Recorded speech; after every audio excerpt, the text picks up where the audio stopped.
Who's the letter from, McGee? Government. Some general, it says on the envelope. Oh, no, they can't draft you again. Oh, the heck they... Yes, it's Fibber McGee and Molly.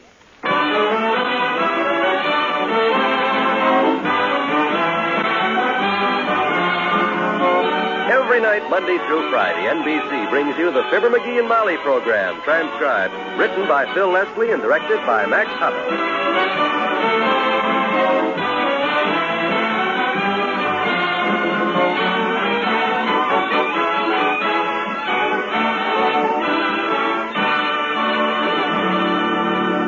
Knowing what to do when accident or illness strikes your family is mighty important.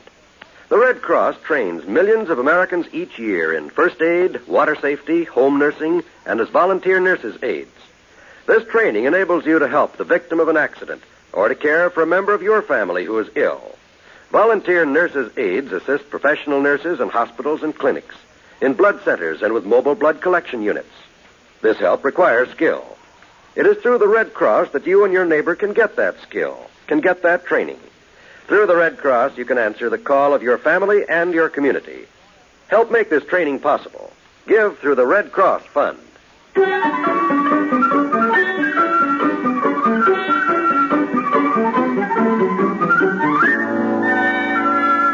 go ahead, McGee. Open the letter. Which general is it from? The Postmaster General, kiddo. And if he's beefing about my box rent being overdue again, he can just go... Oh, well, listen to this, Molly. Says, Dear Taxpayer. They can say that again. Yeah. Says your new administration is conducting a survey of the Postal Department to learn whether you, the taxpayer, are getting the proper service. That's what I like about new administrations. They're always so friendly, aren't they? Yep. Says we are asking you, the taxpayer, whether you consider the postal service in your area satisfactory or not. Your prompt reply will help us settle the 7, so forth and so on, and signed Postmaster General. Well, bless their little political hearts. Write and tell them everything is just dandy and to let us know if they have a sale on airmail stamps. Boy, oh boy, how do you like that? Our own government asking me for advice. I hope they know how far their necks are out. Oh, boy, will I give it to them. I'll write them guys a letter that'll melt the bronze plaques off of every post office from Peoria to Punxsutawney, PA. I'll knock them out a nasty note that'll wake up the dead letter office. I wouldn't be... I'll blow the lid off the whole dad-ratted postal department. That's what I'll blow the lid off the whole. Why? Why? What do you mean, why? The post office wrote and asked me what do I think of the service, didn't they? Naturally, I'm going to write them the dirtiest, most insulting letter I can think up. Why? Look, maybe you don't understand, my dear. This is the government. Nobody ever writes anything nice to the government. They want to know what I think of the Postal Service, so Now, look, McGee, let's face it. Our mail service is just wonderful, and you know it. Every morning, come rain, snow, or stray dogs, that mailman climbs our front steps to bring you a circular or a postcard or a gas bill. And if he hasn't any mail for you, he rings the bell to apologize. Yeah. Fine thing, waking a customer up just to tell him he's got no mail. Well, any customer that has to be waked up at 10:30 in the morning doesn't deserve mail. Our postal service is just fine. Oh, yeah? You call it fine service last winter when I asked the mailman to mail a letter to Fred Nittany, and he says it isn't stamped, and I says, sell me a stamp, and he says I haven't got any with me, and he had to go clear back to the post office to get a 3-cent stamp for me, and when he come back with a stamp, he didn't even have change for a $20 bill. You call that service? Well, he finally just gave you the stamp, didn't he? Yeah, I believe he did at that. It was dirty, though. It had sleet and snow all over it. You're lucky it wasn't blood. If I'd have been that mailman... Hold it, Tootsie. Come in. Well, Mr. Oldtimer. Hello there, kids. Hi, daughter. Hi, Johnny. What's new? We were just discussing a letter McGee got. Yeah, you can give me your opinion on it, Old-Timer. What do you think about the U.S. mail? Well, now, I was just reading some statistics on that today, Johnny. Good, let's have them. Says the average U.S. male today is 2 inches taller than his grandpa was, weighs 160 pounds, likes bebop, baseball, and girls. He spends an average... No. That's not the kind of mail we're talking about. We mean the post office. Oh, he likes to play that, too. The average U.S. male is... Hey, hold it. I'm trying to tell you I got a letter from the government asking me what I think about the mail service, the post office department. Oh, that post office. Well, now, that's a very fine institution, Johnny. That's what I keep telling him. I got a soft spot in my heart for the post office, kids. I never walk in there that it don't remind me of Papa. Your father? Was he a mailman or something? I never knew, Johnny. Papa left home when I was just a boy. Disappeared into the night. Every day after that, Mama used to go down to the post office. Oh, waiting for a letter, was she? Nope. She just went in to admire Papa's picture on the wanted posters. Had a very fine likeness of him, the gendarmes did. He ever come back home? Well, it was very interesting, Johnny.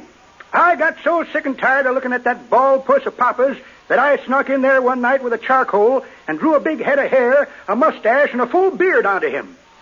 That done it. What happened? Cops took a look at it the next morning, went out and arrested General Grant. Oh, for the love of you, Papa come home, and him and Mama lived happily ever after. And that's why I love the post office. So long, kid. So long.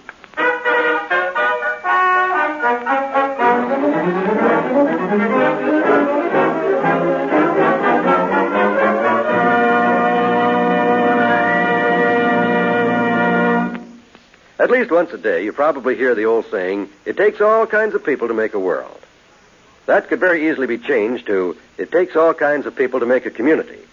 In your community, there are people of different races, creeds, and nationalities. Each of them has something to give to the community, his strength, skill, or knowledge to make it a better place.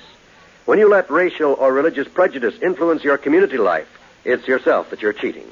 It's your country's good name that you're tampering with. Let's read the old saying this way. It takes all kinds of people to make a community or a nation strong.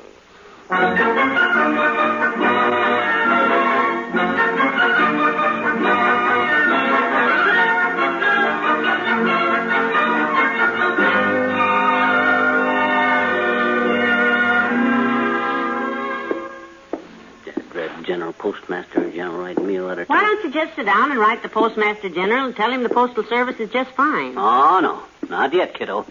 I'll think about it a while first. Well, I can't find anything to complain about, and neither can you. Well, I'll keep trying, though, till... Hey, what about that big hassle we had with them guys 3 years ago over the Christmas cards? Yeah, the Christmas cards. What about that, the Christmas cards?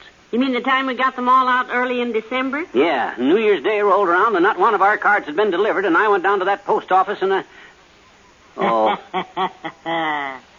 You found them in my overcoat, didn't you? I did that.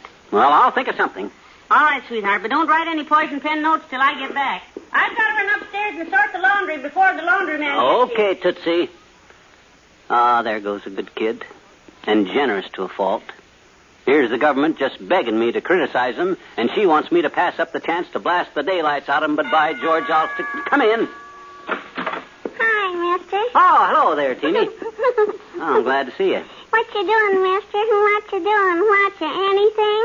Oh, as a matter of fact, sis, I'm conducting an impartial survey among my neighbors as to the merits and the demerits of the United States Postal Service as represented locally. Answer yes or no. Well, I got a letter here from the Postmaster General, Teeny. They want to know if our mail delivery is okay. What do you think? Well, I think our mailman is just wonderful, mister. He's so nice. Yeah? Yeah. Every morning he goes to the house next door, and a pretty lady comes to the door, and he gives her a letter, and then he gives her a big kiss. Aha! Now I got him. Now. You mean to tell me the mailman kisses all the women down the block? Oh, no. Just the lady next door to us, the one he's married to. Oh, that one. Well, even so, that's not very official behavior.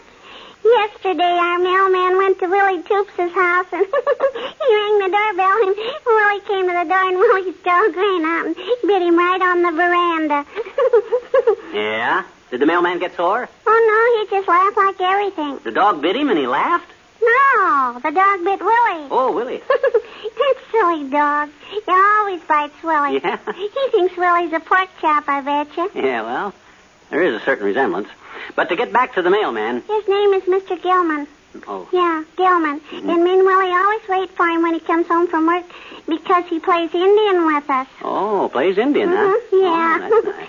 Willie's the big chief and I'm the papoose, and Mr. Gilman is the squaw. Oh. And he lets me ride in his mail pouch all around the block, and boy, does it ever get stuffy in there. Yeah, man. Well, I can see I'm not getting anywhere with you, sis. I just hate to pass up a chance to blow the lid off of this. Oh, there he goes now. mail on the way home. Who? Hey, Mr. Gilman. Oh. It's me, Teeny. Can I ride home with your mail car? Oh, boy. Doggone it, this is very discouraging. Here I get the chance of a lifetime to tell these guys... Who is here, McGee? Oh, that kid down the street. I still think she's a midget. Doggone it, this is disgusting, Molly. 20 years I've been writing nasty letters to the government. Oh, at least 20 years, sweet. So now, for the first time in my life, the government asked me to criticize them. They begged me to criticize them, and I ain't been able to dig up a thing. But by George, I'll think of something to beep about if it takes me the rest Molly, McGee, you home? Oh, yes, come on in, Dr. Gamble. Well, afternoon, my dear. Hello, Grouch Puss. Hi, Blob. You going to bowl with us tonight? Yeah. See, who's ahead of the bowling, Doctor, you or McGee? I am, of course. When it comes to any sort of physical contest with little mouse muscle, my dear, I am way out in front. You're way out in the back, too, Lord Bucket. And way out on both sides. And, hey, what do you find wrong with the Postal Service, Doc? Huh? Postal Service? Yeah, Postal Service. Give me the dirt. Do they lose your mail? Do they ever bring you packages of medicine busted all up? Does the mailman track mud in your office and flirt with your nurse? Have you seen my nurse? A good point. Hey, what brought all this on, anyhow? Well, himself here, like all taxpayers, I suppose, got a letter from the Postmaster General today asking him how the Postal Service is. Yeah, and I've been racking my brain all day, and frankly, I can't find a dad-ratted thing to beef about. Ain't that disgusting, Doc? I can see how you feel. It's a dirty, underhanded trick. That's what it is. Yeah. If they'd asked me what I think about taxes or about them chug holes on 14th Street or how do I feel about the price of groceries. But no, they got to ask me about the Postal Service. Oh, come on, give up, McGee. Answer the Postmaster General's letter. Come on now. Here's a pen. Okay, I know when I'm licked. Yeah, and I know how it hurts you to write something nice. Yeah, well, gee whiz.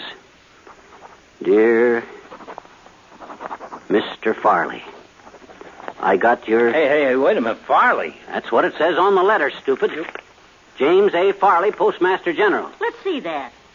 Heavenly days, look at the date. Huh? Oh, my gosh. November 23rd, 1932. Great Scott. Oh, boy, oh, boy, oh, boy. Dear Mr. Farley, frankly, we find your mail delivery a little slow.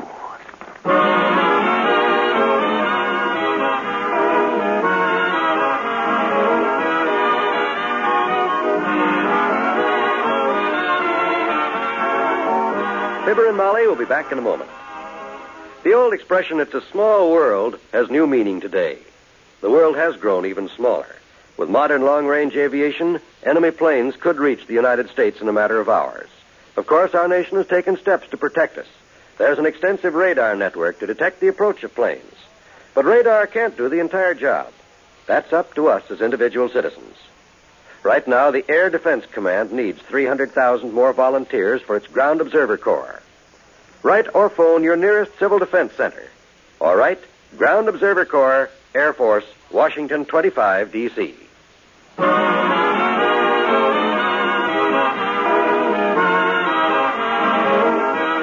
NBC has brought you the Fibber McGee and Molly program, transcribed with Bill Thompson as the old-timer and Arthur Q. Bryan as Dr. Gamble.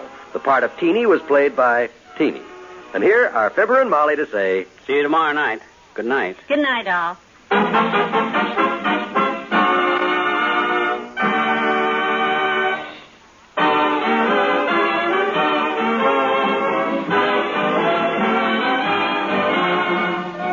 This is John Wald inviting you to be with us again tomorrow night for another visit with Fibber McGee and Molly. Just for laughs, listen to Can You Top This next on the NBC Radio Network.